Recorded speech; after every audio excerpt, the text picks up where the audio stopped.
غزہ کے سب سے بڑے الشفا اسپتال میں آکسیجن نہ ملنے کی وجہ سے 39 نومولود بچے انتقال کر گئے۔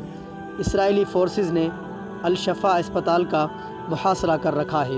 تفصیلات کے مطابق فلسطینی وزیر صحت کی جانب سے بیان میں کہا گیا ہے کہ غزہ کے سب سے بڑے الشفا اسپتال میں بجلی منقطع ہونے کی وجہ سے آکسیجن اور ادویات میں کمی کا سامنا ہے۔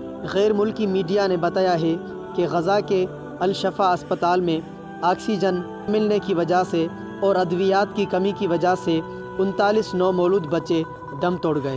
اسرائیلی ٹینکوں نے تمام علاقے کی ناکہ بندی کر رکھی ہے اور اسرائیل فوج کا الزام ہے کہ الشفا اسپتال میں حماس کا کمانڈ اینڈ کنٹرول مرکز قائم ہے۔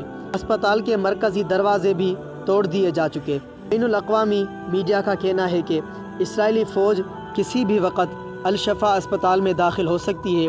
الشفا اسپتال میں 30,000 سے زائد فلسطینیوں نے پناہ لے رکھی ہے۔ دوسری جانب ڈائریکٹر الشفا اسپتال نے بیان میں کہا ہے کہ ہماری موت چند منٹ دور ہے۔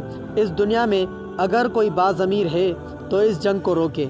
ہم بے بس ہیں، مریضوں کا علاج کیسے کریں؟ یہاں نہ پانی اور نہ بجلی ہے، مسلسل بمباری ہو رہی ہے۔ اسپتال کے ڈاکٹروں نے اس عزم کا اظہار کرتے ہوئے کہا ہے کہ آخری سانس تک مریضوں کا علاج کرتے رہیں گے اور اپنی زمین اور لوگوں کو نہیں چھوڑیں گے۔ الشفا اسپتال میں مریضوں کے ساتھ نومولود بچوں کی بڑی تعداد موجود ہے۔